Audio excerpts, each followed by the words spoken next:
Sallallahu Alaihi Wasallam, al-hajju Arafah, haji adalah inti dari pelaksanaan ibadah haji itu di padang Arafah. Mau bagaimanapun kondisinya, kalau ingin melaksanakan ibadah haji harus datang ke padang Arafah. Inilah haji. Arafah ini Bapak Ibu tanah halal. Beda haji dengan umrah. Kita perhatikan beda haji dengan umrah. Umrah itu miqatnya di tanah halal. Tanah halal miqatnya. Pelaksanaannya di tanah haram. Kalau haji miqatnya di tanah halal, pelaksanaannya di tanah haram. Di sini intinya pelaksanaannya nanti rata-rata semuanya di tanah haram. Mulai dari Musdalifah, Mina, sampai pelaksanaan yang berada di sekitar Masjidil Haram. Inilah yang pertama Bapak Ibu tadi. Kemudian yang kedua, kenapa dikatakan dia dengan Arafah? Bahwa dulu ternyata Nabi Ibrahim alaihissalam yang pertama kali mengajari manasik haji seperti manasik haji yang ada pada kita saat ini Bapak Ibu. Dulu itu diajarkan oleh malaikat Jibril pertama kali, bukan kepada Nabi Muhammad, tapi kepada Nabi Ibrahim alaihissalam. Dan diajarkan oleh malaikat Jibril kepada Nabi Ibrahim itu di padang Arafah. Setelah selesai malaikat Jibril mengajari kepada Nabi Ibrahim tentang manasik haji, apa kata malaikat Jibril? Arafta ya Ibrahim, arafta. Apakah engkau sudah paham, sudah mengerti, sudah mengenal? Tidak boleh lewat bis dari sini. Sekarang masih boleh, tapi ketika musim haji tidak boleh. Hanya khusus jamaah haji. Ini jalan yang berwarna merah ini sudah tersambung ke Musdalifah dan ke Mina. Ayo.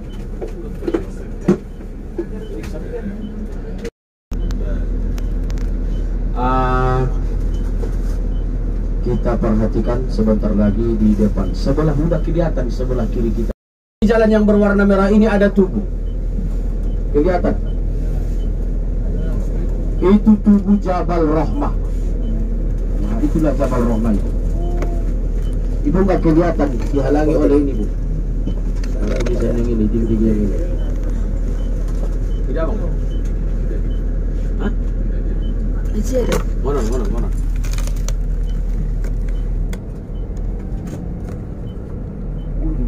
Tugu Jabal Rahmah. Oke. Puncak. Tugu namanya. Ada. Nadia ada Cuman Kak, terhalang oleh hai Kak. Oh.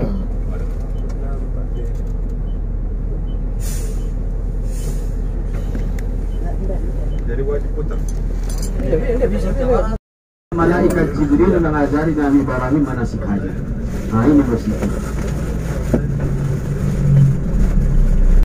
Malaikat Jibril mengajari Nabi Ibrahim manasik haji. Nah, ini bersih. Ini adalah wakaf dari seorang janda kaya raya yang bernama Siti Zubaidah.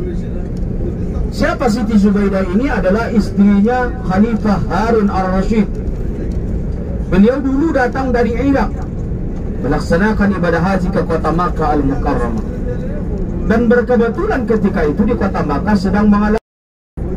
Inilah semua Musdalifah. Di mana jamaah haji berzikir? Masih di depan. Bapak Ibu, di dalam Al-Quran kita tidak menjumpai kalimat Musdalifah, tapi Allah ganti dengan Mash'aril Haram. Fa'idha afattum min Arafat fadhkurullaha indal Mash'aril Haram. Mash'aril Haram itulah Musdalifah. Makanya Bapak Ibu, di depan kita sebelah kanan sebentar lagi ada sebuah masjid. Masjid satu-satunya yang ada di Musdalifah namanya Masjid Mash'aril Haram. Di depan kita sebelah kanan. Menaranya sudah kelihatan dari masjid.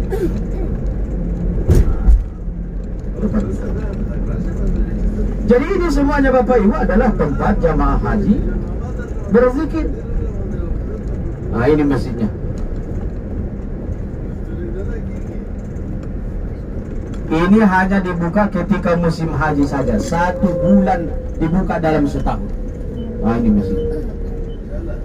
Setelah selesai musim haji, dia akan ditutup kembali. Mau bagaimanapun kita ingin sholat di situ tidak bisa. Dia tertutup. Kemudian yang kedua Bapak Ibu, di Muzdalifah ini adalah tempat yang disunnahkan mengambil batu yang ingin kita lontarkan ketika melontar jumroh. Apakah harus di sini diambil? Tidak. Boleh dari tempat lain, dengan syarat batu yang akan kita lontarkan ketika melontar jumroh ini diambil di atas tanah haram. Contoh dari depan hotel kita, dari depan Masjidil Haram kita ambil, boleh, tidak masalah. Yang tidak boleh itu langsung kita bawa dari Indonesia. Nah, kita siapkan dari Indonesia untuk kita lontarkan nanti ketika melontar jumrah, itu tidak sah. Tapi kalau diambil di atas tanah haram, boleh. Sekarang jamaah haji sudah lebih enak.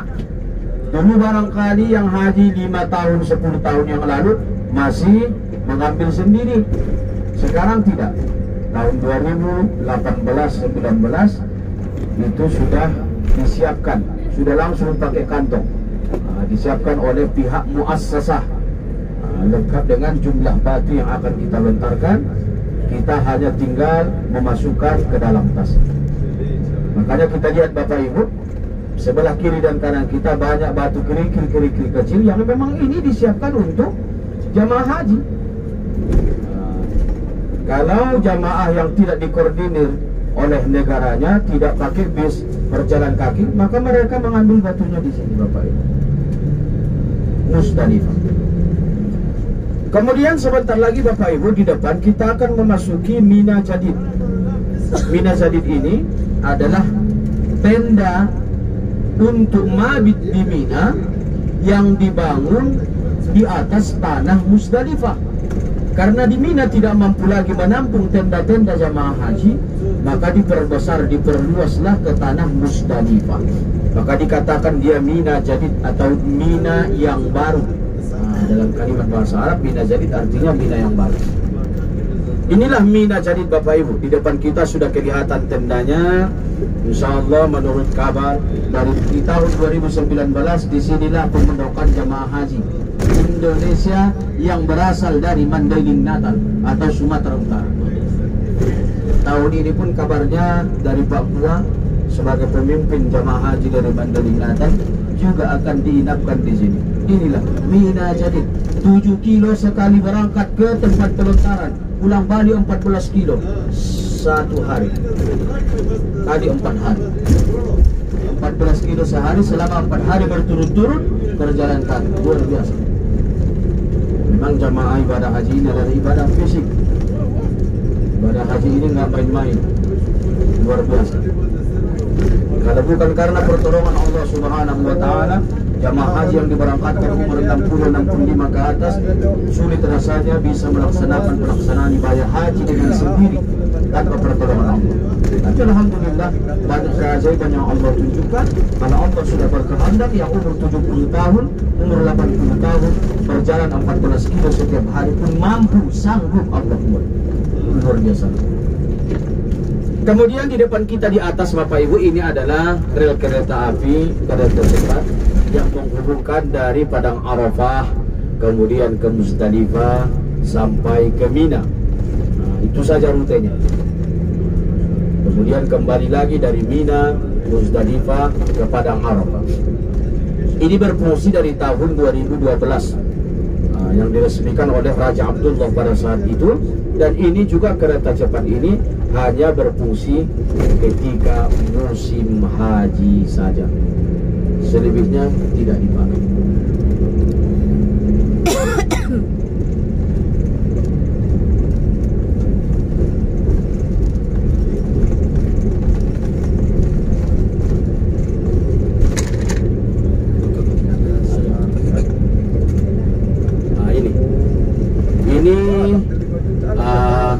Kita sudah masuk ke wilayah Mina yang asli. Inilah Mina sesungguhnya. Mina yang asli. Jadi di atas bukit ini Bapak Ibu, di atas bukit sebelah kiri kita, ini ada bangunan.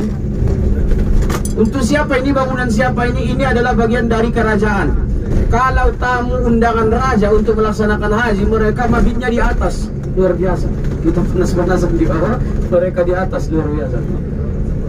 Pelayanan jamaah haji oleh kerajaan. Bapak Ibu, jangan tidur, ada sejarah luar biasa di depan kita. Sebelah kiri sebentar lagi. Jabal Kurban. Perhatikan Bapak Ibu, sebelah kiri kita dari bis ini. Sebelah kiri dari bis ini, sebentar lagi. Pas, udah kelihatan dari bis kita. Di sana ada sebuah tubuh kecil, kelihatan Bapak Ibu. Nah, ini ada tubuh di sana sebelah kiri, Ibu Kiti. Itu namanya Jabal Kurban. Apa itu Jabal Kurban? Itu bukitnya, Jabal Kurban.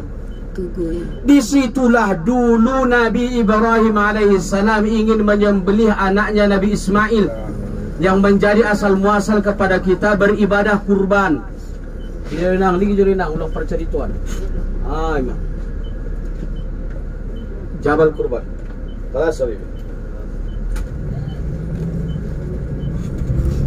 Mudah-mudahan Jadi bisa kita lihat sering terulang-ulang kisah ini ketika hari raya Idul Adha disampaikan oleh khatib-khatib di dalam Al-Quran, ketika Nabi Ibrahim mengatakan kepada anaknya, ya bunayya inni ara fil manam anni azbahuka fanzur madza tara. Wahai anakku Ismail, tadi malam ayah bermimpi, ayah menyembelihmu.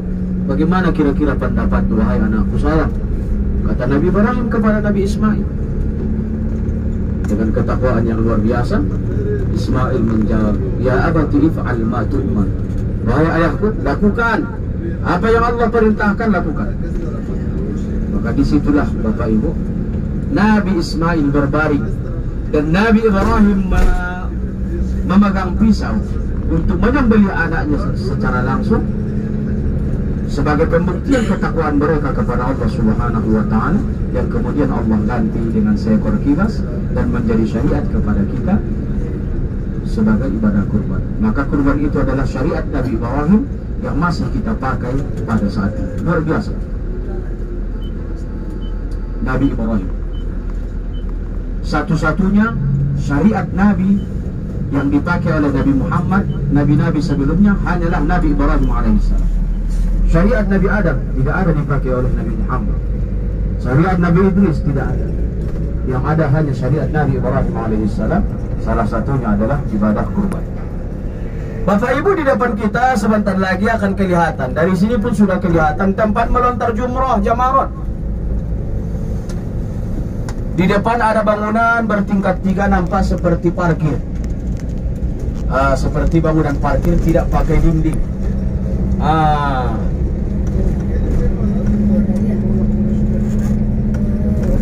Itu Bapak Ibu. Di depan kita persis. Inilah. Di mana tempat melontar jumrohnya? Kita perhatikan ada payung besar. Payung besar ini ada 3, 1, 2, 3 di ujung. Payung besar yang pertama ini namanya Jumratul Ula, yang kedua Wusto, dan yang terakhir Aqabah. Bapak Ibu, sebelah kiri kita ada sebuah masjid di belakang. Kelihatan di belakang sana. Ada menaranya, kelihatan Bapak Ibu ya. Itu namanya Masjid Khif. Dalam sebuah hadis dikatakan oleh Nabi, "Shalla fi Masjid Khif 70 nabiyan." Pernah sholat di masjid itu sebanyak 70 nabi. Jadi ini yang dekat-dekat ini untuk siapa ini? Inilah untuk haji bus yang bayar 260 juta. Mereka pemondokannya di sini. Haji Furoda bayar 300 jutaan. Mereka menginap di sini. Kita akan melewati salah satu terowongan Mina yang masyhur dulu di tahun 90-an. Banyak kejadian terowongan, banyak kejadian terowongan Mina, Mbak. Terowongan Mina, Ada jamaah haji desak-desakan, lampu mati, kipas tidak ada, gelap, sehingga saling injak menginjak. Bahkan jamaah haji Indonesia pun termasuk yang paling banyak menjadi korban. Bapak Ibu, tahun 2018 luar biasa. 2018 saya termasuk bagian dari pemimpin jamaah haji Mandailing Natal. Itu pemondokannya setelah keluar dari terowongan ini sebelah kanan, dekat alhamdulillah. hanya 2,5 kilo ke tempat pelontaran. Setelah keluar dari terowongan ini, sebelah kanan, disinilah di tahun 2018 haji khususnya dari Madinah tinggal selama di kota di Mina, Mabit. Nah, ini.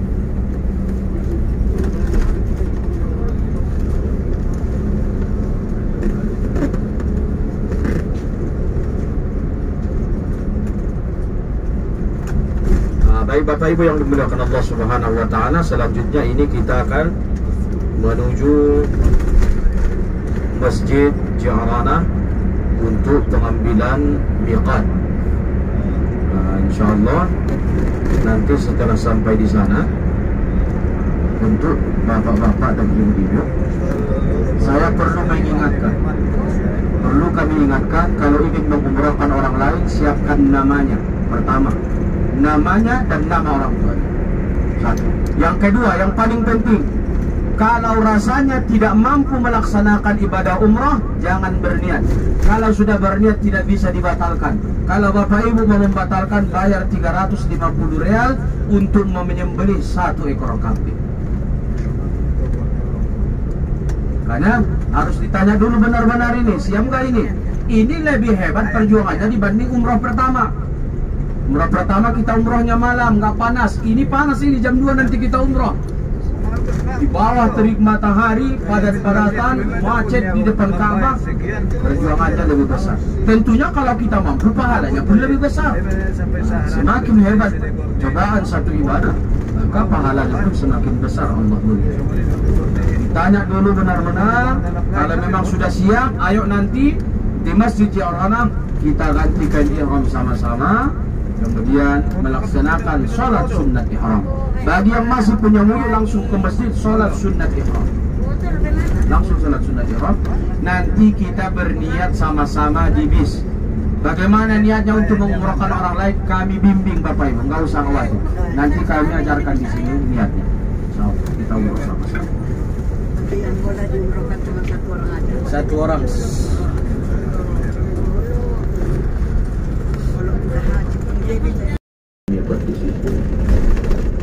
Luar biasanya Bapak Ibu, kenapa dikatakan Imam Syafi'i Abdul Miqat Al-Ji'rana, sebaik-baik tempat miqat.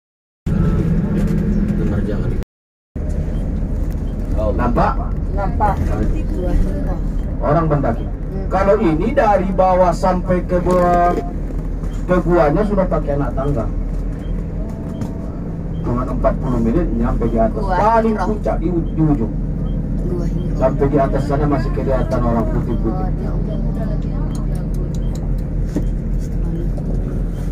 Tadi kan orang itu ya, yang umur itu ya. Ya aku sapu tangga lebih lemah. Itu di atas sana orang itu. Jadi bukit ini namanya Jabal Nur. Bukit Di Jabal atas Nur. ada sebuah gua namanya Gua Hira. Tempat menyendirinya Rasulullah Sallallahu Alaihi Wasallam. Selama 3 tahun lamanya, setiap masuk bulan suci Ramadan, Rasulullah itu selalu mendaki ke Gua Hira. Di atas sebelah kiri Bu, ada nampak terbelah. Kelihatan? Ah itu. Iya, pas di belahannya itulah apa itu? Oh, itulah gua itu ya. Gua Hira.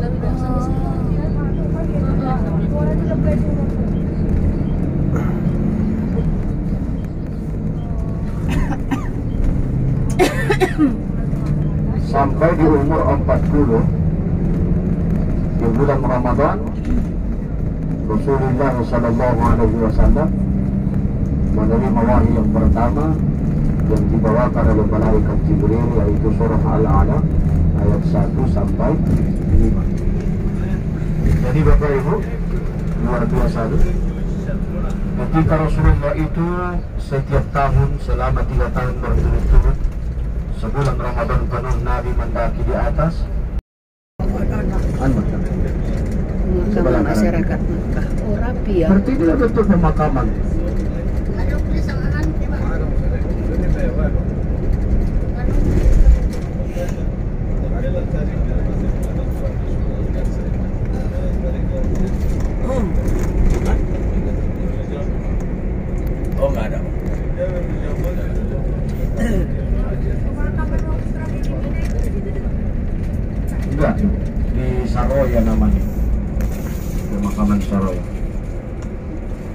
Jadi Rasulullah itu Bapak Ibu satu ketika,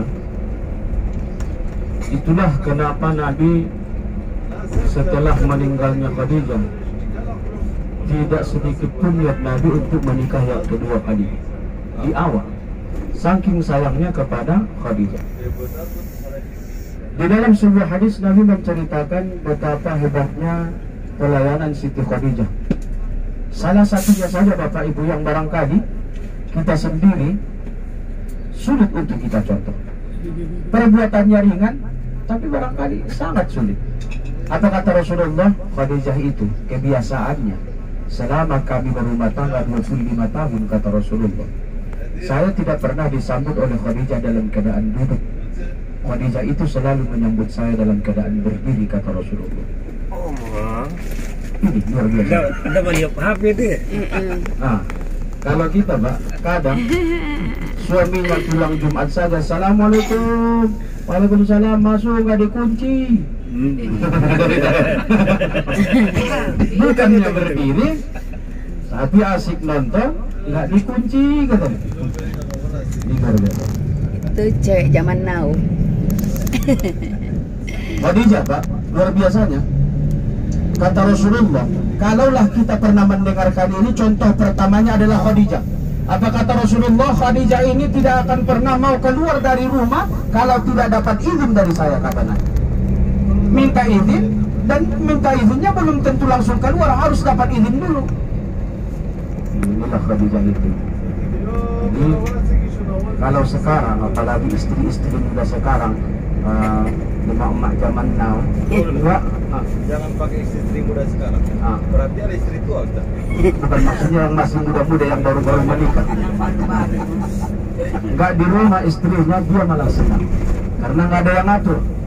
Bisa bawa mobil, bisa bawa kereta, bisa jalan-jalan, reunian ke sana kemari. Ini bebas. Suaminya pilih keluar kota 3 hari. Minta izin mau kerja di luar kota 3 hari, ada proyek. Dalam hatinya senang, alhamdulillah, gak ada yang ngatur lagi. Kemudian hari pertama istrinya di luar kota, datanglah teleponnya. Gimana kabar Mas? Sehat semua anak-anak? Alhamdulillah sehat Pak. Lagi di mana ini? Di rumah. Suaminya nggak yakin. Nggak yakin. Untung nggak pernah ya Bang ke ya. dapur dulu. Ngapain ke Nggak dapur? pernah ya kan Bang. Hidupkan blender dulu. Nah, biar yakin buktinya. Hidupkan istrinya blender, baru yakin suaminya. Hari kedua datang lagi teleponnya. Di mana Mbak? Di rumah. Nggak yakin. Coba ke dapur dulu, hidupkan blender. Baru yakin Papa. Dihidupkanlah blender yang kedua kali. Hari ketiga pulanglah suaminya ke rumah. Sampai di rumah ternyata istrinya nggak di rumah. Anak dia yang di rumah. Assalamualaikum, waalaikumsalam. Ayo udah pulang, udah nak. Ibu mana? Kok nggak ada di rumah? Sendalnya kok nggak ada di rumah? Nggak tahu ya. Di hari ini ibu keluar terus bawa blender, kata Mbak. Bukan di dalam blender. Rupanya bawa blender. Bukan di rumah, jangan depan Bukan blender. di rumah. Diakalinya. Karena biasa suaminya minta blender. Iya, udah tahu dia nih Bu. Jadi itulah, sampai-sampai Bu, tidak satu pun mungkin laki-laki saat ini, mungkin Papua yang sering menikahkan orang, yang berani memuji istrinya yang sudah wafat di hadapan istrinya yang kedua yang masih hidup. Rasulullah yang berani melakukan itu. Nabi Pak, dulu ini yang mau kita ceritakan ini. Setelah Rasulullah hijrah, Nabi satu rumah dengan Aisyah. Apa kata Rasulullah? Aisyah sini dulu. Ada yang mau aku ceritakan, kata Nabi. Datanglah Aisyah. Apa ya Rasul? Saya teringat di waktu dulu umur 40 tahun menerima wahyu pertama di Gua Hiro. Saking ketakutannya saya berlari dari Gua Hiro ke kota Makkah. Masuk ke rumah Khadijah. Selimuti aku, selimuti aku, selimuti aku. Kata Nabi, tapi itulah baiknya Khadijah. Yang saya minta diselimuti, tapi dikasih bonus dipeluk. Dipeluk oleh Khadijah, bukan hanya diselimuti, itulah baiknya Khadijah. Kata Rasulullah di hadapan Aisyah. Apa kata Aisyah? Ini yang ke-16 kalinya saya dengarkan ya Rasul. Nah, cemburulah Aisyah. Walaupun istri Nabi ada cemburu. Apa kata Rasulullah SAW? Inilah luar biasanya Nabi. Tutup mulutmu Aisyah. Karena Aisyah mengatakan, saya lebih cantik ya Rasul, saya lebih muda, yang gadis cuman saya istrimu ya Rasul, selebihnya janda. Kata Rasulullah, untuk menurutmu Aisyah, tidak satu pun yang lebih baik di antara kalian dibanding Khadijah. Di saat dulu tidak ada yang menerima dakwahku di kota Makkah, Khadijah dengan senang hati menerimanya. Di saat dulu di kota Makkah tidak ada yang mau membantu perjuanganku, Khadijah dengan senang hati menginfakkan hartanya. Inilah pemakaman Siti Khadijah. Mana? Inilah makna samping kanan. Iya. Nah, di sinilah dimakamkan Siti Khadijah.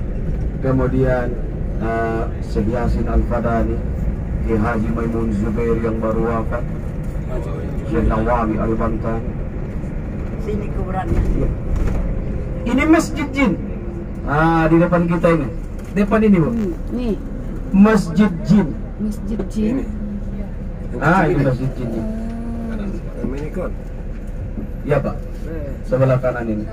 Masjid Jin, tempat pembaiatan para jin dulu yang meminta dibayar kepada Rasulullah Sallallahu Alaihi Wasallam. Di sinilah tempatnya. Lanjut Ustaz tentang Khadijah nih. Khadijah. Tapi Ustaz ini bilang orang itu dengar suara amin, tapi nggak ada orang lah. Di mana, Bu? Di Di sini. masjid ini. Enggak pernah. Saya sering sholat di sini, rumah saya di belakang. Enggak pernah saya dengar Khadijah. Tadi Ustaz bilang pernah. Dengar suara amin, akhirnya ada nampak. Kalau nama Jadi itulah kata Rasulullah Sallallahu Alaihi Wasallam. Kata Nabi, tutup mulutmu Aisyah, tidak satu pun yang lebih baik di antara kalian dibanding Khadijah. Dia yang menerima dakwahku di saat tidak ada orang yang mau menerimanya. Dia yang mau membantuku di saat tidak ada orang yang peduli dengan dakwahku, kata Rasulullah. Khadijah tetap yang terbaik. Kata Nabi, padahal Khadijah sudah wafat beberapa tahun sebelum. Kalau laki-laki sekarang sulit rasanya mau memuji istrinya yang sudah wafat. Sulit. Yang ada justru malah menjatuh-jatuhkan istrinya yang sudah wafat. Istri muda bikin teh lebih pandai bikin teh dibanding kakakmu yang dulu katanya. Menjatuhkan. Itulah Rasulullah Sallallahu Alaihi Wasallam. Khadijah, Bapak Ibu, itu adalah wanita terbaik, Khadijah. Walaupun demikian, Khadijah ini memang sering membantah. Kalau dia dalam keadaan benar, itu selalu membantah kepada Rasulullah. Dari sinilah Bapak Ibu, ulama membuat kesimpulan bahwa perempuan boleh membantah kepada suaminya kalau istrinya dalam keadaan benar. Terjadi di masa Aisyah. Ibu, kalau ibu ditampar sama bapak, ibu nggak salah, balas ibu. Jangan diam. Memang gitu, Pak. Kalau nggak salah, ditampar, ditempelin sama suami, dibalas. Apalagi badan ibu lebih besar dibanding suami, balas ibu, jangan takut. campur sayang. Dulu satu ketika ibu terjadi fitnahan kepada Aisyah di saat beliau tertinggal ketika pulang dari perang Bani Musqal. Tertinggal dan jumpalah di perjalanan dengan Safwan bin Mu'attal yang ketika itu juga jalannya sangat lambat, sehingga ketika sampai di kota Madinah timbullah fitnahan